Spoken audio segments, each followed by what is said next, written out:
There we go. All ready to go. Oh, how is my volume? Can you hear me really well, Jane? Yep, I can hear you. Yep. Oh, fantastic. All right. Well, welcome. Thank you so much for being here. I'm so thrilled to be have this opportunity to interview you and talk to you about your experience inside the Anchored Abstinence Recipe Program. I know it's been a little while now since you completed the program, so that's always nice to reconnect and touch base with you. So thank you so much for taking the opportunity to share your experience with us and our viewers here inside of the program. Very important for other women to understand what to expect and you know what other women experience when they encounter or go through a program like this. So welcome, and for our listeners, if you haven't been in my world for any amount of time, her name is not really Jane, but we in the interest of everyone's privacy, we call everyone Jane inside of the program. So, welcome and thank you for being here again today.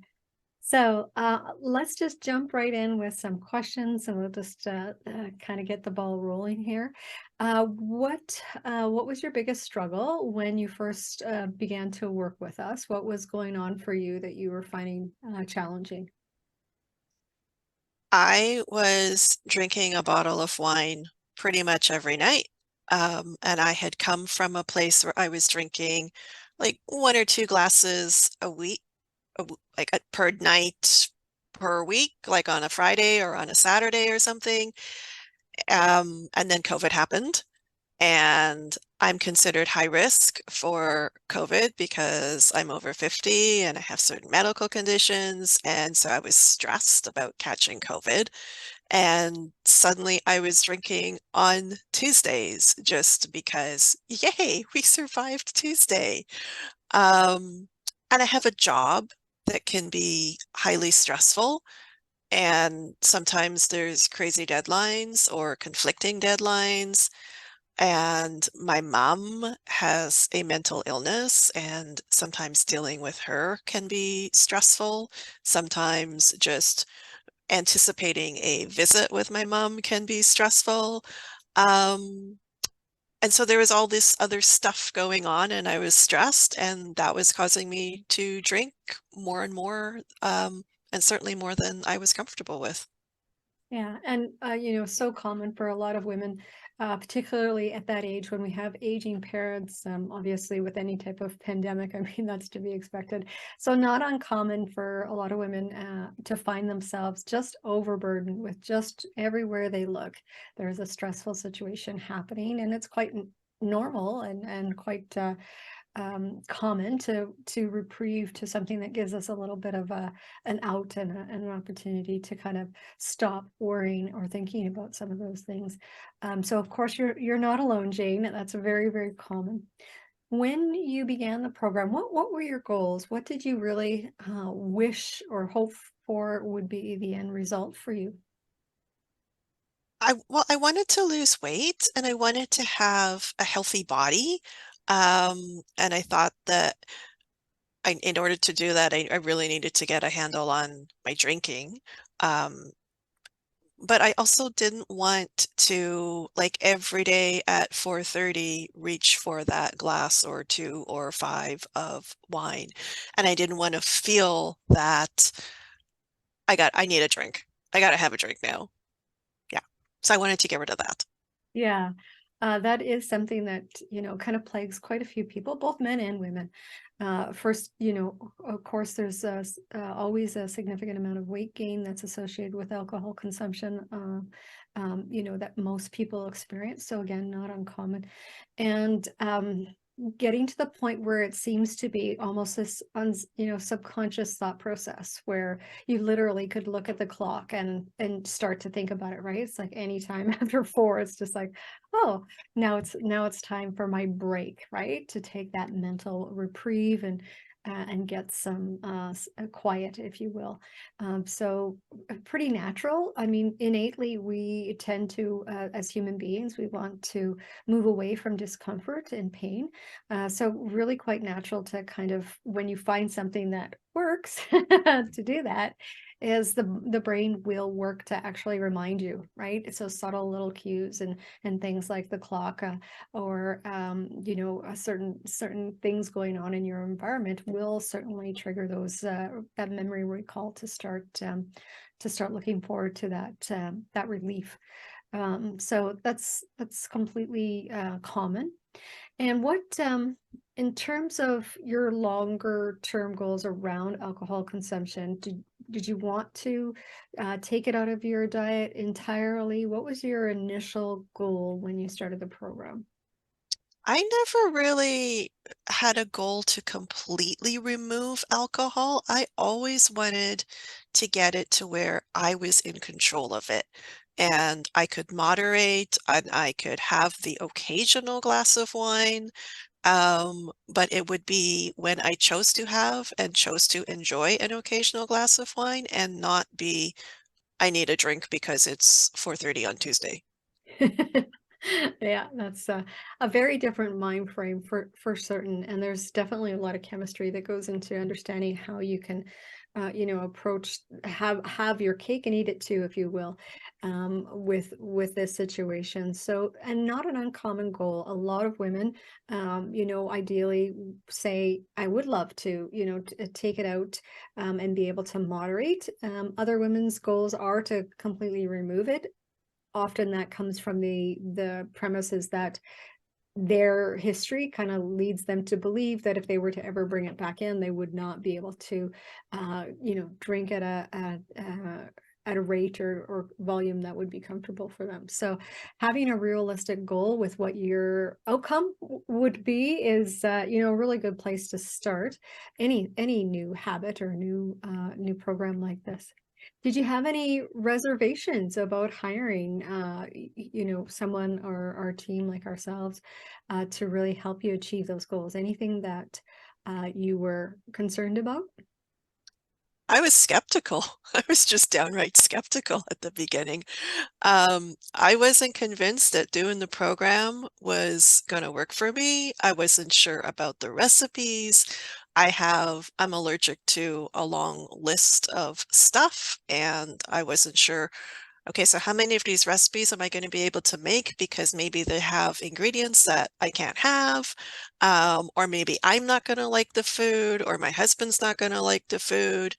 So yeah, I was, well, I'll do this, but I'm not sure it's gonna work, so we'll see. And that's really fair. Thank you for your candidness and your honesty, Jane. That's fantastic. And that's, you know, anytime we try something that's new and out of our comfort zone and relatively new in the world of science, you know, you're right to be to move with caution. Absolutely. And what about having a specific, like a coach or something like that? Was that something that you gravitated towards, or had you had a good experience with coaches for other reasons in the past, or did you have negative experiences with coaches in the past? I'd had a little bit of both. I'd had some success and some that was like nothing really changed, so it was kind of useless. I will say that before I decided to take this program, I had looked into another program out of the US. But it was out of the US, whereas this one was Canadian, so I liked that. And it was I think the cost was, I can't remember exactly, but it was north of $10,000. And this program's price was way more reasonable. And I really liked uh, the deal breaker, the kicker for me was that this program was geared to women, whereas the one from the States, it almost felt like it was more geared to entrepreneurs, which I'm not, but it was for everybody. I like that this was geared to Canadian women. No, fantastic. And it kind of leads into my next question. What made us, aside from those things, what do you feel made you the best or made us the best fit for you? What was the deciding factor? You, I really, really, we had our first, I think it was a telephone call, just to chat, and just you came across as someone I could work with and someone that knew what she was talking about. And the fact that you'd been able to help so many other women, I thought, well, what the heck? Let's give it a try. Yeah, well, confidence goes a long way. That's fantastic. Thank you so much. What was the what was the process for you like? What uh, you know, how did you feel about going through one module to the next and how did that feel for you? It felt like an investment in myself, and I think it is an investment, like, it's not a quick fix. It's not, spend 5 minutes and expect that you're gonna get your drinking under control, because it's not that. Absolutely. Was there anything in there in that whole process that really quite resonated with you that you found that really took the most away from? I think for me, the biggest the key step was when I created my cutback schedule. um, because I created it. So I was in control of how quickly am I gonna get myself from a bottle a night to 0, and what is that gonna look like? And so I'm a planner, so this program kind of fit with my personality anyway. And so I planned out, well, okay, if I'm gonna go from 5, I did the math and then however many 5 drinks a night. So how many does that mean I can have the next week? And what does that break out to per night? And maybe I can skip this night, but on the weekend, it's a long weekend, so I'm going to want to drink more. And so, anyways, yeah, there was a lot of planning to make a cutback schedule that I thought would work for me. Yeah, that's fantastic. I'm really grateful that that process was meaningful for you. It's very empowering, and something that really does help to refocus your energies on what your ultimate goal is, right? So that's fantastic. When did you notice, either psychologically or physiologically, that the program was working for you? I think it was a combination of the cutback schedule and the supplements because somewhere in there I noticed that I wasn't having cravings. And that was huge because I had done I had done a 30. So in the past, I would randomly pick a month where, okay, I'm going to abstain from alcohol for 30 days because I think my system needs a reset. And so that'll do it for me. And so I could do it, but I always felt like I was white knuckling a little bit. There might be a craving, and I would just say, okay, well, I said that I'm not drinking for these 30 days, and I have 28 more days to go. So, okay. And then the next craving would hit, and it would be, okay, well, I said I wasn't going to drink, and so I'm not drinking for the next 16 days. So here we go. Whereas this one, I would go for a week and have very few cravings, and then I'd be scratching my head wondering, why does this feel so much different? But it felt so much different, and it felt so much easier than I think I was expecting it to. Yeah, yeah, and that's a very common experience for most of the women. As they move forward, they're like waiting for the other shoe to drop. Well, when is it going to get worse? Like, should I not feel bad? When is the craving going to come back? And it doesn't because of the process of between the nutrients and the supplements and the food and the combination of that healing process that the body goes through, and of course the rebalancing. So ultimately, as long as you're doing the work as you said you did, which was great, the progression keeps you from having those types of experiences. So that's fantastic. I'm glad that it was a really successful kind of method or approach for you. And how do you feel about it now?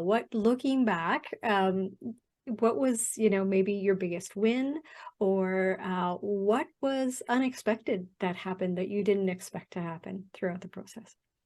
Oh, there's so much. I think my biggest win is that when I started, my cholesterol numbers were higher, a little bit higher, and my doctor had been thinking and talking about putting me on cholesterol meds, and he gave me, I don't remember if it was 3 months or 6 months, but some time period to get my numbers under control with diet and lifestyle. And I did. As soon as I took the wine out, a couple of months later, I went for blood work and my cholesterol numbers were coming down. I just had blood work done again a couple of weeks ago and they're continuing to come down. So now they're normal. Like they've been normal for the last 3 months. So now he's happy. My doctor is happy and he's not thinking of putting me on meds anymore. So yay. So that, but also just being in control of my drinking. So I don't have a bottle of wine at 4:30 every day anymore.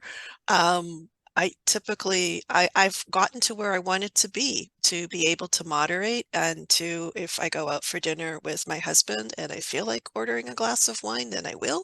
Chances are I won't finish it, but I'll have a little bit with my dinner. Or sometimes I will abstain, even though we're out for dinner, and I might have a sip or two of whatever my husband is having. Um, and that's about it. I don't have I don't f- I don't have the craving for wine. But more importantly, I feel like I'm a different person now. I'm not someone who needs to drink anymore. Yeah. And I think I said to Angelina in the past that this program has been life changing, life altering, because it's more than drinking. It's about just who you are as a person and getting to know yourself and being more confident in yourself. And for me, that's shown up in terms of setting boundaries with a number of people in my family and just having the self-confidence to do that. So, yeah, it's been an awesome experience. That's wonderful to hear. And that is really a common experience for a lot of women. They come into the program with the focus entirely on alcohol consumption, but as they move through and get through that second half of the program, that's when the life transformation happens. And it can be a multitude of different things for different women, and boundaries with relationships that are not necessarily fulfilling or healthy is a common one, that women feel that they are in a much better position emotionally and psychologically to really embrace what they want for themselves and really take care of themselves in a different level that they've been able to in the past. So I'm so grateful that you had such a wonderful experience in that, because of course that has a trickle down effect to everyone that you relate to, right? And that can will only be positive. So in terms of, the biggest impact, what do you feel maybe was the biggest overall impact for you as a result of the program? I think what I said, getting control, feeling like I'm in control of how much I drink and when I drink. And just it's been part of my journey to learn about myself, and become a better me. Oh, I love that. Now, in terms of control over drinking, there's very two different rooms that a person can sit in with control over drinking. They can end up being in a place where they really do have to, make sure that if they've committed to 3 glasses of wine or 2 glasses of wine, that they do everything in their power to stay within that. And it's a bit of a struggle, right? Some people can do it, some women can do it. But it's a constant battle of the wits or the thoughts still. So they're control drinking, but they're constantly trying to, outwill themselves. And then there's the other experience of drinking moderately or controlling their drinking, where women really just don't have a desire to uh, amplify the experience from alcohol, right? They have that glass, they can feel the sensation in their body, they feel that calming effect, and that's where they stay. That's where they want to linger around in that phase of alcohol intoxication. And that's a much different sense of control. That is the ability to witness what is happening physically in your body and know where to gauge, how to gauge what they want to experience, right? How would you define your in control of your situation? It's definitely not the first one. Like, I don't even set a limit for myself because I don't need to set a limit because I don't want to have 3 glasses of wine. So back in the day, my husband and I would go out for dinner and I would order whatever the largest glass of wine on the menu was, right? So if it was 8 ounces or 9 ounces or 10 ounces, whatever it was, yeah, I'd get that one of those, please. And then 9 times out of 10, I'll either get another one of those while we're out, or I'll get a smaller glass. Um, now I don't do that. I don't have a desire to do that. I order whatever the medium-sized glass is, and most of the time I don't finish it. Um, so it's not like I'm setting a limit and having to keep to that limit. It's I'm not it's almost it's the difference between setting a limit and just being a different person.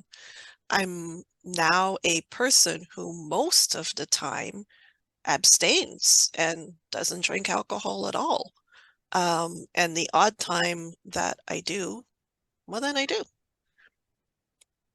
And yet it's not even when I do, it's not even about enjoying the calming effect for me. It's typically I'm ordering a glass of wine because I like how it goes with whatever it is I'm having for dinner. And as soon as I start to feel the effect of the alcohol, I actually back off from having the wine because I don't really want necessarily that feeling. I just want to enjoy my wine with my whatever it is I'm having steak or whatever. Oh, I love that. That's a really good accomplishment, and that's, I'm sure, what the intention of it was back in the day when it was created. So that's fantastic.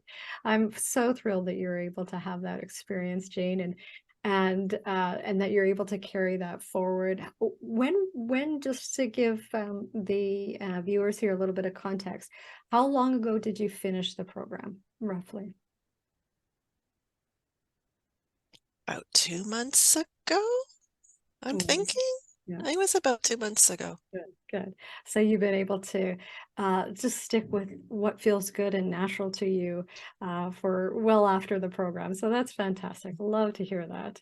So what It are was you? so funny the first night that my husband and I went out for dinner. It was spontaneous because Angelina and we'd been talking about, so what is that first drink going to look like? Is it going to be, while we're out for dinner? Is it going to be as part of a celebration? When is it? And we talked about it.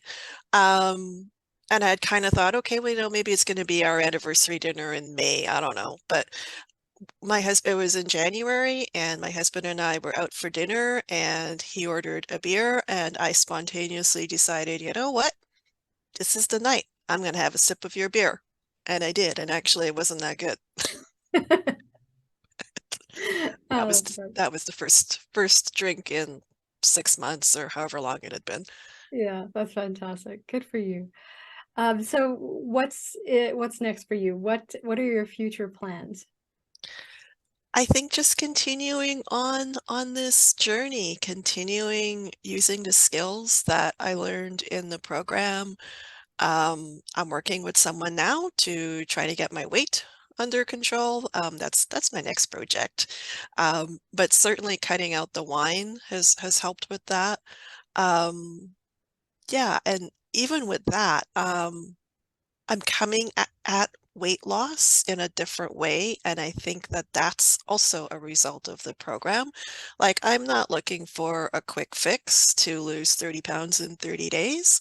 I'm wanting to love and accept and appreciate my body. Um, and if I can do that and lose weight as part of that, that's where I'm coming from, as opposed to I need to lose weight because I need to lose weight. I don't know. It's a different place, a different mindset. Oh, that's it, and a real blessing that you've experienced that type of connection with yourself over the course of being involved in a program like this, because that will transcend into many more things that you take on about, self-compassion and self-love, these types of program or goal focused objectives. Really, really important for us to all really appreciate that this process is about much more than taking alcohol out of your system, but actually learning to fall in love with the person that you are all over again, which we often forget how valuable that is, right? And just loving ourselves as we are, and with all of our imperfections, if you will. That's fantastic. Do you mind sharing, Jane, how much weight you did lose inside of the program, just for those who might be curious? I don't mind sharing, but I don't actually remember. That's It's all gone up and down, so I don't actually know. I don't have a right. number. That's all right. That's okay. Well, I'm glad that you're in a place where you can now take on the next, self-care objective that you have and goal that you have. That's really, really good. And obviously, having wine out of the equation is going to make you much more likely to be successful at it. For So that's sure. fantastic. So, what would you say, Jane, to someone who is maybe thinking about joining this program? Oh, do it. It's the best money I've ever spent. Um, I think you get one body in this life, and it's up to you to take care of it. And plus, the course is quite reasonably priced. And like I said before, it's Canadian and it's geared to women.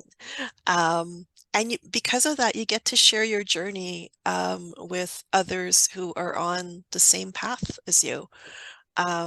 And I think I said it before. I think like you, Angelina, you're a wealth of knowledge, and you're so supportive to work with.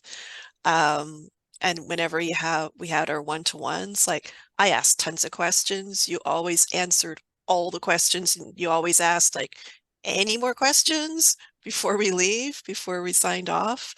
So I think it's an amazing process and program. But like I said before, you have to be willing to put into work, because if you're not, then save your money. But if you're willing to put in the work, then it'll be the best money you've ever spent. Oh, that's amazing. Oh, I'm so glad you had such an amazing and positive experience. We loved having you. The team loved working with you. They thought that you were quite determined and really quite realistic, and that was fun. So thank you so much, Jane, again for all of your time. Is there anything else you'd like to add to maybe share with the viewers about your experience, or any words of encouragement? Just go for it. Yeah, I think you owe it to yourself to give it a try. Yeah, that's good. That's good. Thank you so much for your time here today. Again, so valuable for all of us to be able to look towards other people who've gone through a process like this, and to understand what their experience was like, and it gives us a better feel for what we can expect going into something like this, and also to have the hope that we're not alone. This is a challenging, certain, health condition at the best of times, but it is not something that's insurmountable, and it certainly can be overcome. And you're a perfect example of what that can look like. So thank you so much, Jane. I absolutely appreciate your time, and we'll talk to you real soon. Awesome. Thanks so much. You're welcome. Bye for now. Bye.